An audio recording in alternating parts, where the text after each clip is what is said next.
जय माता दी मित्रों, हमारे YouTube चैनल में आपका हार्दिक स्वागत है। कमेंट में मुझसे एक प्रश्न पूछा गया था। प्रश्न ये था कि क्या हम मंत्रों का जाप चलते फिरते, खाते पीते, सोते बैठते, मतलब कि किसी भी अवस्था में क्या हम मंत्रों का जप कर सकते हैं। तो देखिए, अगर आपको गुरु मंत्र मिला हुआ है और गुरु मंत्र के साथ में आपको एक और मूल मंत्र मिला हुआ है जो चलते फिरते जप करने के लिए है, और एक मंत्र अलग होता है जिसको सिर्फ और सिर्फ साधना काल में ही जपना चाहिए। तो अगर ऐसे आपको मंत्र मिला हुआ है तो आप ऐसे कर सकते हो कि जो आपको मेन गुरु मंत्र मिला हुआ है उस मंत्र को तो जब आप जप करोगे, पूजा पे बैठोगे या साधना पे बैठोगे, तब आप उसका जाप कर सकते हो। और जो दूसरा मंत्र है वो मंत्र आप चलते फिरते कर सकते हो। और अगर आपको सिर्फ एक ही मंत्र मिला हुआ है, भगवान विष्णु का, भगवान शिव का, माँ दुर्गा का, किसी का भी मूल मंत्र आपको मिला हुआ है, तो मूल मंत्र का जब भी आप चलते फिरते, सोते बैठते कर सकते हो। कोई आपत्ति वाली बात नहीं है। देखिए, मंत्र को लगातार जप करने के पीछे का जो हमारा लक्ष्य होता है वो ये होता है, क्योंकि जब हम लगातार मंत्रों का जप करने लगते हैं, मानसिक रूप से या वाचिक रूप से या उपांशु रूप से, तो मंत्र क्या होता है, हमारे शरीर के रोम रोम में उसकी शक्ति, उसकी ऊर्जा समाहित होने लगती है और मंत्र हमारे शरीर में रमने लगता है। यानी कि हमारा जो पूरा शरीर है, हमारा मन, हमारी आत्मा, हमारी इंद्रियां, हमारा हमारा पूरा शरीर, पूरा मन, सब कुछ मंत्रमय होने लगता है। जब हम लगातार मंत्र का जप करने लगते हैं तो हमारा एक एक अंश, एक एक शरीर का तत्व, सभी कुछ मंत्रमय होने लगता है, क्योंकि मंत्र को ही देवता का स्वरूप बताया गया है। ठीक है, यंत्र को भी देवता का स्वरूप बताया गया है, मंत्र को भी देवता का स्वरूप बताया गया है। मतलब कि जो मंत्र है वो शब्दों के रूप में देवता का स्वरूप है, और जो यंत्र है वो ज्योमेट्रिकल फॉर्म, आप एक तरीके से कह सकते हो, जिसमें आप तरह तरह का वृत्त बनाते हो और उसमें आप त्रिकोण बनाते हो। एक तरीके की ज्योमेट्रिकल फॉर्म हो गई वो देवी देवताओं की, और जो मंत्र होता है वो शाब्दिक फॉर्म हो गई उनकी, देवी देवताओं की।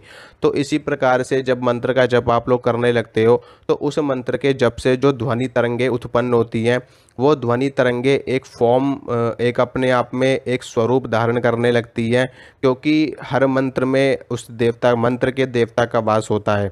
ठीक है, मंत्र के देवता का वास हर मंत्र में होता है। तो जब हम किसी मंत्र का जप नियमित रूप से करने लगते हैं, लगातार किसी मंत्र का जप करते हैं, तो उस देवी या उस देवता का स्वरूप हमारे सामने प्रकट होने लगता है, उपस्थित होने लगता है।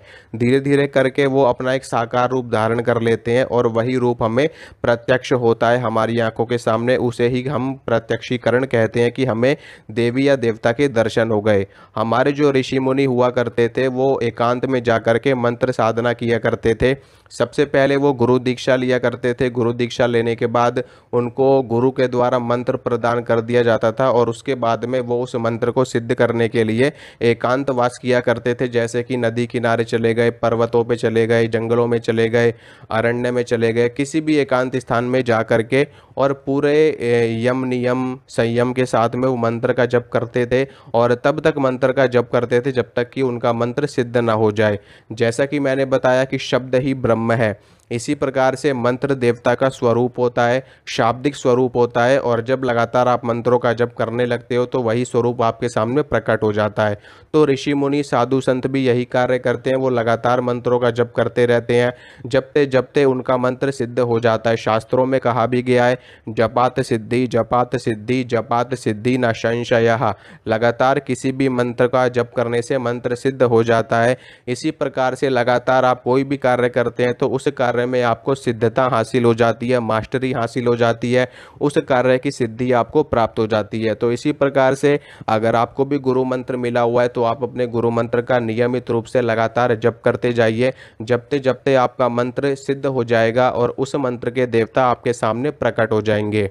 और निश्चित रूप से, और इसीलिए अगर आप हमेशा मंत्र का जप करते रहेंगे मानसिक रूप से, जैसे कि कई बार आजकल के समय में लोगों के पास समय नहीं है, व्यस्तता के कारण उनको समय नहीं मिल पाता, तो ऐसे में वो अपने नियमित जो उनकी मालाएं होती हैं, 11 माला या 21 माला या एक माला, वो भी नहीं कर पाते। तो ऐसे में आप चलते फिरते, खाते पीते भी मंत्र का जप मानसिक रूप से कर सकते हैं। लेकिन ऐसा कई बार संभव नहीं हो पाता है। मान लीजिए आप कोई कार्य कर रहे हैं, तो ऐसे में आप मानसिक रूप से मंत्र का जप कैसे कर पाएंगे? या तो आपका ध्यान मंत्र की तरफ रहेगा या आपका ध्यान उस कार्य की तरफ रहेगा।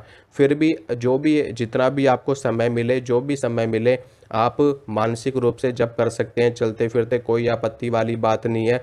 वो मंत्र भी आपके जो आप मंत्र का जप कर रहे हो उसमें आपका काउंट होगा। लेकिन जितना प्रभावशाली एकाग्रता के साथ किए गए मंत्र का जप का प्रभाव देखा जाता है, उतना ज़्यादा प्रभावशाली चलने फिरने वाले जो हम मंत्र करते हैं उसका प्रभाव नहीं देखा जाता। क्योंकि उसमें हमारी जो इंद्रियां होती है, जो हमारी एकाग्रता होती है, वो हमेशा चलायमान रहती है। हमारा जो मन रहता है वो चलायमान रहता है। मान लीजिए आप कोई कार्य कर रहे हैं, मान लीजिए आप गाड़ी चला रहे हैं, आप बाइक चला रहे हैं, ऐसे समय पर अगर आप मानसिक रूप से मंत्र का जप करेंगे तो आपके साथ में कोई दुर्घटना भी घट सकती है, क्योंकि आपकी एकाग्रता उस दिशा में चली जाएगी, मंत्र पे चली जाएगी। तो ऐसे में आप ना करें। हाँ, लेकिन अगर आप कोई कार्य कर रहे हैं और 5-10 मिनट के लिए आपको थोड़ा सा समय मिल गया, तो आप बैठे बैठे मानसिक रूप से मंत्र का जप कर सकते हो। और मान लीजिए आप किसी किसी काम को बहुत ही ज़्यादा एकाग्रता के साथ कर रहे हैं, तो आपकी एकाग्रता पूरी की पूरी उस काम में लगी हुई है, तो ऐसे में मंत्र का जप आप कैसे करेंगे? और अगर आप मंत्र का जप करेंगे तो उस काम को आप सही से नहीं कर पाएंगे। तो एक समय पे एक ही कर्म बताया गया है शास्त्रों में कि एक समय पर एक ही कर्म करना चाहिए। अगर आप एक समय पे कई कर्म करने की कोशिश करेंगे तो आपका कोई भी कर्म सफल नहीं होगा। तो इसी प्रकार से अगर आपको समय मिलता है बीच में, जैसे कि आप किसी कार्य से फ्री हुए हैं, आपके पास 10-15 मिनट हैं, तो आप खड़े खड़े बैठे बैठे मंत्र का जप अपने मन ही मन में कर सकते हैं। अगर नहीं मिल रहा तो कोई बात नहीं, जो भी आपके भजन का टाइम है, आपके मंत्र जाप का टाइम है, आप उस टाइम पर अपने मंत्र का जप करके मंत्र को